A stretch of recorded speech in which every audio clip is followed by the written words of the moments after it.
Just a quick video today. My beautiful friend Lynn, who worries about food scarcity and me not being able to feed myself. Sorry, I had to spin around because my cord was trapped in the, was caught up.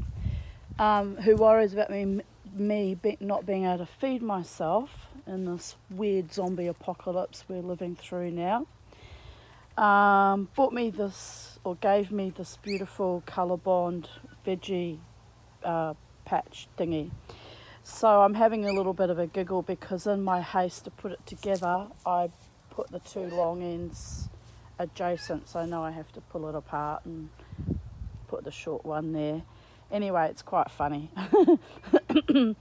I give myself credit for being very gung-ho and enthusiastic, but that's how mistakes get made, I suppose. But, you know, a little bit of motivation and enthusiasm goes a long way and gets things done and inspires me to reach the gnosis that I can do anything and I can survive anything. Well, I already knew that, but it's nice to have these little reminders from the multiverse. Charlie's up on that very ancient lounge chair, whistling away. Charlie, say hello to the people, Charlie. Say hello to the people. Yes, I see you. I see you, Charlie. She got intrigued with all the bolts and nuts and started playing with them. So we had a little bit of a crisis because I didn't want her losing them. But she sauntered off on her merry way after I removed them and put them up on the little table. And here we have Beauregard. Beauregard, who's a very spiritual and psychically attuned dog. I should ask him for a reading. What's going to happen in the future, Beauregard? He says, lots more coming, Mummity, lots more coming. Be open to all potentials. He made a friend yesterday with a little dog at the dog park, which was highly unusual as I usually walk past it because he's so aggressive. But he asked to go in, and I took him in and I said, you better be a good boy, Bobo. And he was a good boy. He was very friendly to that little dog. Yes, he'd made up his mind that that was going to be a friend. So had a very interesting chat, korero, because the lady's Māori, the owner of the dog. We had an interesting chat. She turned out to be a medium and very interesting, lovely lady. Mainly spoke a lot about, you know, out of 11 children, they've lost 6 now of her siblings. So she was sort of mired a bit in deep grief and talked about her last dog that died. So she was feeling maudlin. So anyway, life goes on and life is beautiful, and we have to continuously co-create with the multiverses on a daily basis, because things are getting pretty crazy around here. Even when it's silent, there's a silent, seething, palpable, oozing toxicity. I'm not real thrilled about that. However, I have lived here now for 19 years and I've seen lots of nasty, vicious people come and go. And so I'll just hold my ground here at Sacred Space as I always do. Yes, Charlie. Yes, Charlie. Yes. Hello. So anyway, I'll carry on with my little project du jour and finish off my veggie patch. So thank you, Lynn. I've got to, Lynn says I should build it up with ash and sticks so I don't spend too much on potting mix, which is a good idea. But I don't really mind. I'll just buy potting mix as I can afford it and fill it up gradually, one or the other. Makes no difference to me. I've got plenty of compost here, so hopefully that's composted, and I can chuck that in it too. I've just got to decide where to put it. I'll have to put it maybe under that tree or somewhere where it's not going to be an annoyance to the lawnmower men. Because, you know, grass takes a priority over food, right? No, I've changed my mind. I'll put it where I damn well like. The lawnmower men can work around it. But the trouble is, if I put it in this corner here, I have trouble growing food there. I mean, the rosemary is even struggling now. Probably needs more water. Yeah, it needs water because even the chives are looking a bit limp, aren't they? Poor things. Anyway, I have trouble growing things there because it gets beating down intense heat, and like it's winter, so in summer it's even more hopeless. So I'll just have to, because I was thinking about putting it there, but yeah, the heat, too much heat. So I'll have to find somewhere where it gets a little bit of shade at least part of the day. And other than that, my jasmine vine, can't quite see it from this distance, I'll have to go closer. My jasmine is in bud. My darling little jasmine flowers. I named my younger daughter Jasmine. I thought she'd be sweet, but, well, she was sweet when she was little. She had moments of sweetness. There we go. All the little buds. Lovely.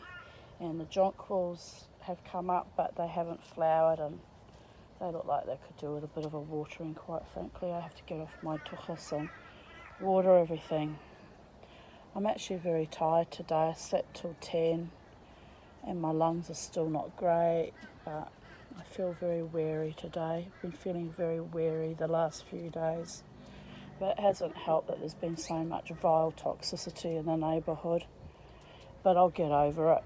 It's like I live here on my little plot of land where I was brought to, and I'm grateful and I'm peaceful in my own space. And if they want to come and attack me and come through my gates, I'm fucking ready for them. Simples. But hopefully it doesn't come to that. Anywho, here is my beautiful lime tree.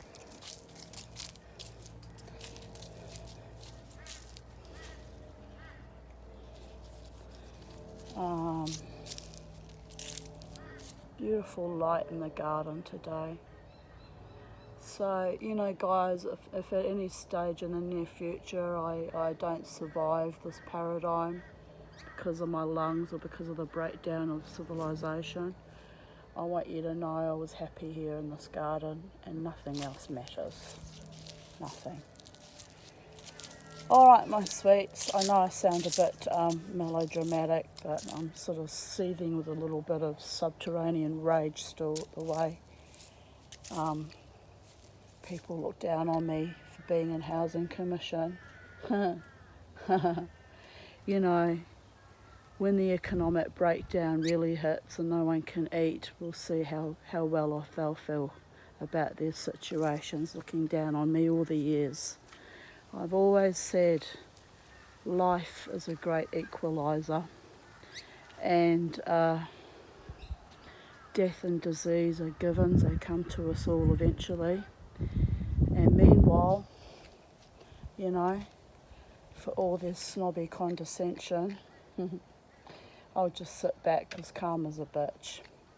You have to laugh. It really is a bitch. And the bamboo will just keep bambooing as long as housing doesn't mow them down when I die. And the tree will just keep being a tree. And life will keep going on regardless. And that's how you have to look at things.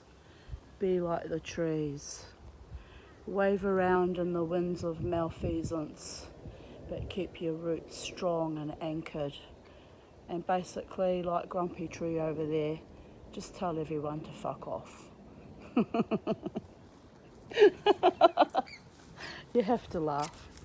Alright, my darlings, I'm semi-prepping with at least one veggie patch, which probably won't grow me very much. I might get some tomatoes happening, or I might get something, because it's just laziness to sit around crying about poverty and lack of food when you don't even try and grow something when you've got a big swathe of land like this. So I'm tired and I'm old and I'm a bit done, but I can only keep trying, and that's all I can do, day by day, moment by moment, breath by breath.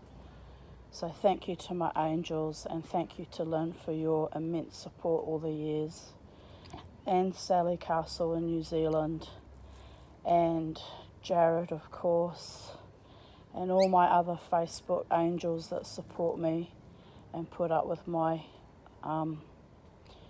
quite dark videos lately.